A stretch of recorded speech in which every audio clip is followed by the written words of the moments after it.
Don't listen to what leaders say. Watch what they do. Unless the leaders are communicating via private text. But they have accidentally added a reporter to the text chain, and they are discussing sensitive military information. Thus, we know that they did not intend for the messages to be public.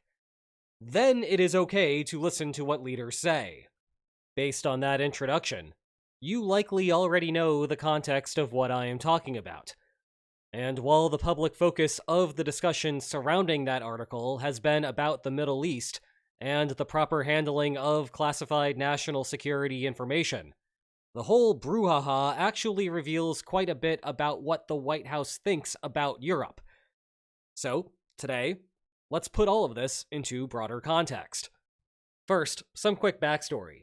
And if you are wondering why this part of the video is necessary, it is because Secretary of Defense Pete Hegseth says that nobody knows who the Houthis are. Well, people who watch a channel that makes jokes about drawing lines on maps likely have a good idea, but let's do this quickly just in case.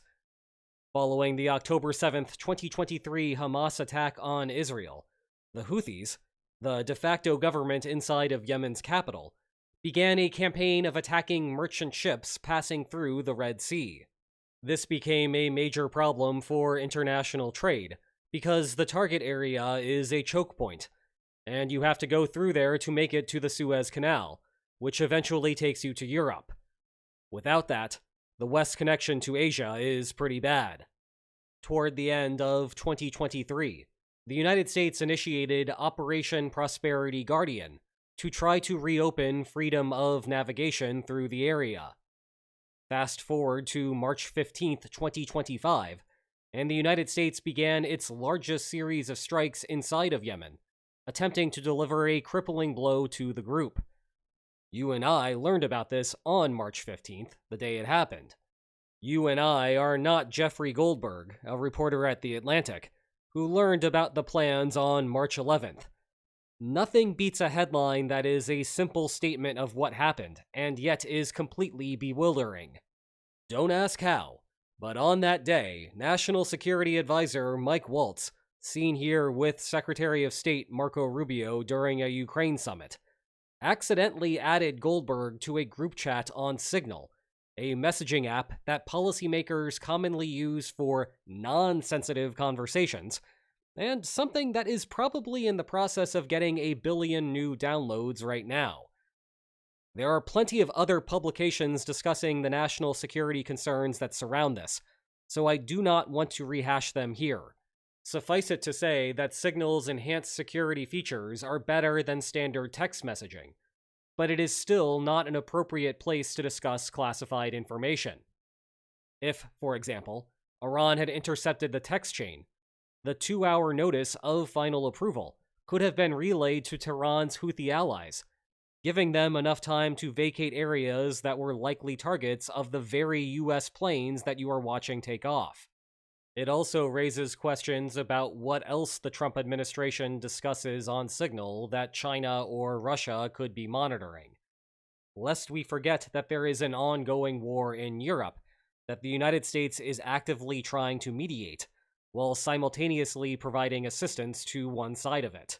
Or at least is sometimes providing assistance to one side of it. Instead, I want to focus on why the United States was conducting the whole operation at all.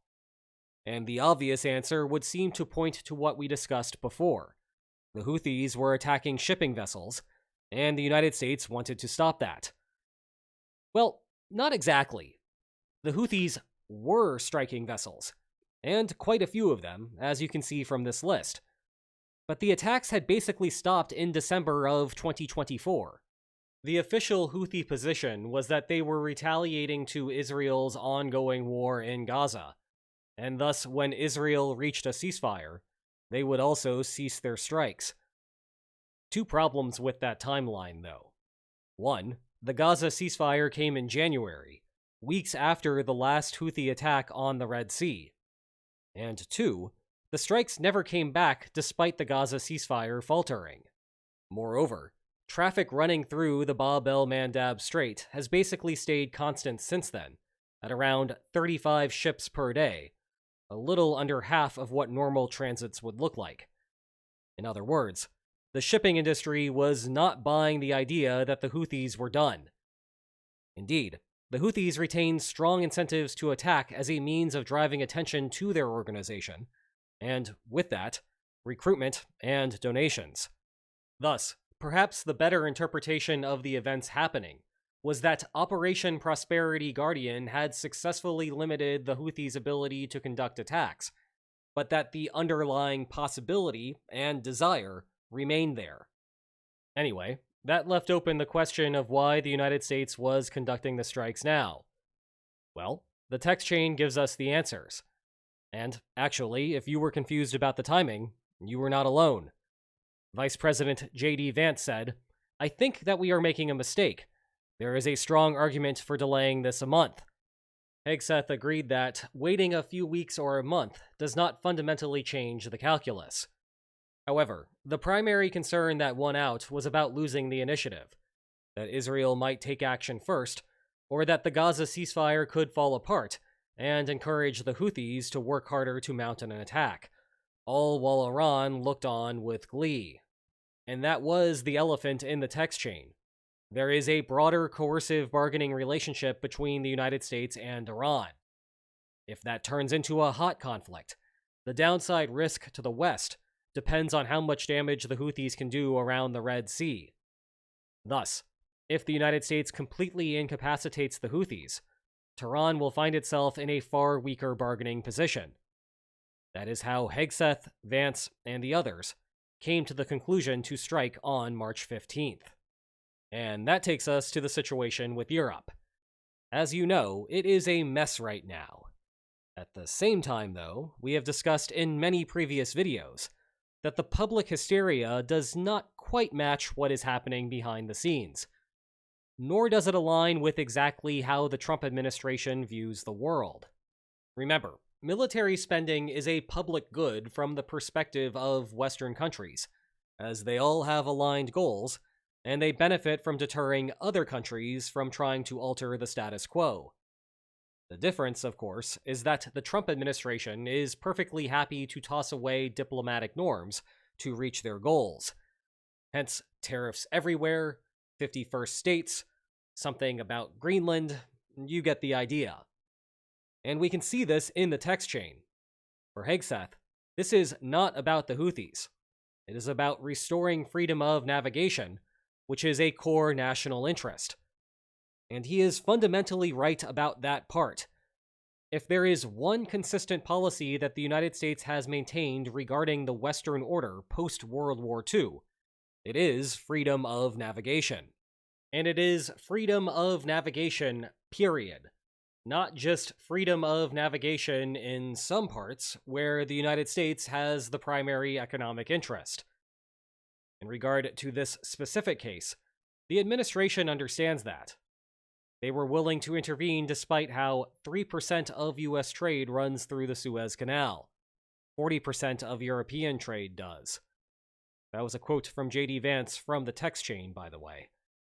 Even if it is Europe that obtains the direct benefits of the Suez operating without interference, there are second-order consequences of lost trade worth thinking about.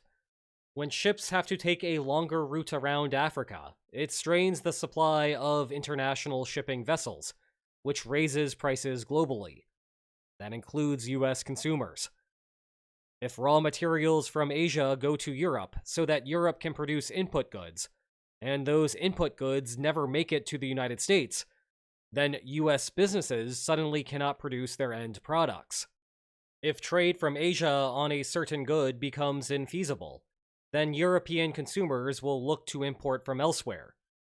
That may help some U.S. businesses, but it also raises demand for products that U.S. consumers would otherwise buy, again raising prices for U.S. consumers. And we have not even touched on how this is in the middle of the oil capital of the world, creating a whole bunch of distortions to gas prices. The bottom line is that, even if Europe is the direct beneficiary of trade through the Suez Canal, the United States still suffers from captains rerouting traffic away from the area. The text chain discussed the possibility of passing the buck of the operation to Europe, but that was a non-starter. Many European countries are participating in Operation Prosperity Guardian, but no other country in the world can project power like the United States does. The United Kingdom and France could do something like the March 15th strikes, but a sustained period of operations like what seems to be forming is beyond their capacity. As a result, it makes sense to conduct a security environment where Europe is doing more on the European continent, which frees up resources for the United States to engage in naval power projection projects like this one and elsewhere. You may recall that this has been the main topic of discussion at NATO since Hegseth's comments in Brussels during the Defense Minister Summit in February.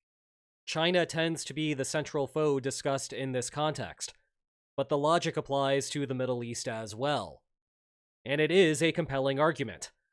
In some ways, it is the basis of Western prosperity more generally.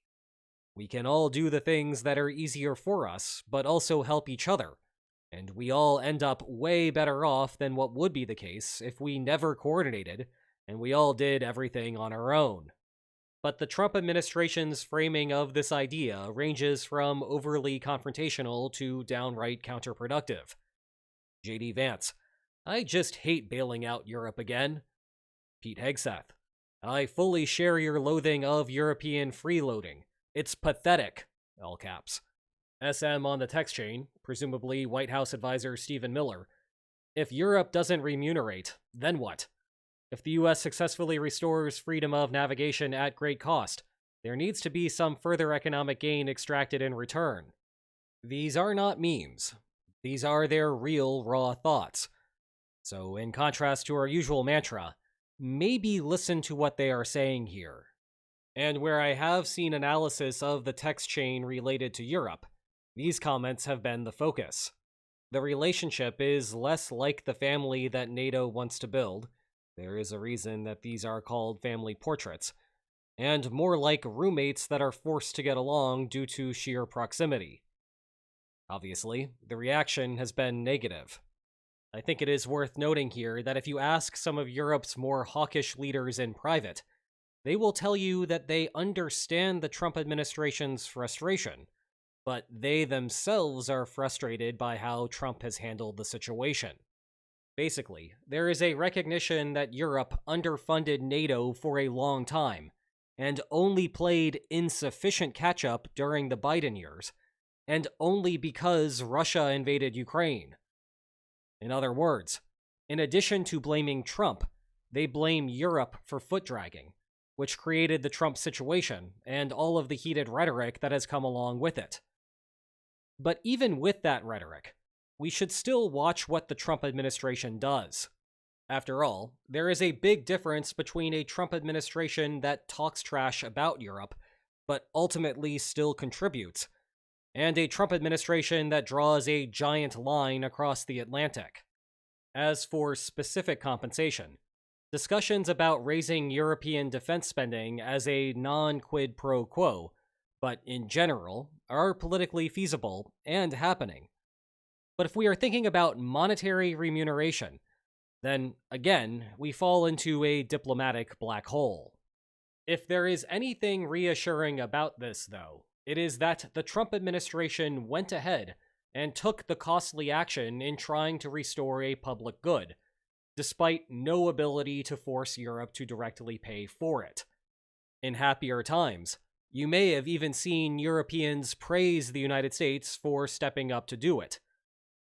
Our takeaway, though, is that the Trump administration understands the United States' role in the global political order, and at least in this case, they were willing to follow through on it, at least as long as they could blame the need for the operation on Biden, because that was exactly their pitch on how to sell it to the MAGA base. Doing this on behalf of Europe seems like the Trump administration has gone soft on the continent, which is not a part of the brand. Thus, even if they wanted to do it, they still needed to figure out a way to politically justify it. But how long they will complain, yet still ultimately contribute into the future, is anyone's guess. So to answer today's question, What does the Trump administration think about Europe? The answer is free riders. That is not new information. But what is new information is that they think that Europe is a bunch of free riders who are still worth creating public goods for. In any case, if you enjoyed today's video, please like, share, and subscribe, and I will see you next time. Take care.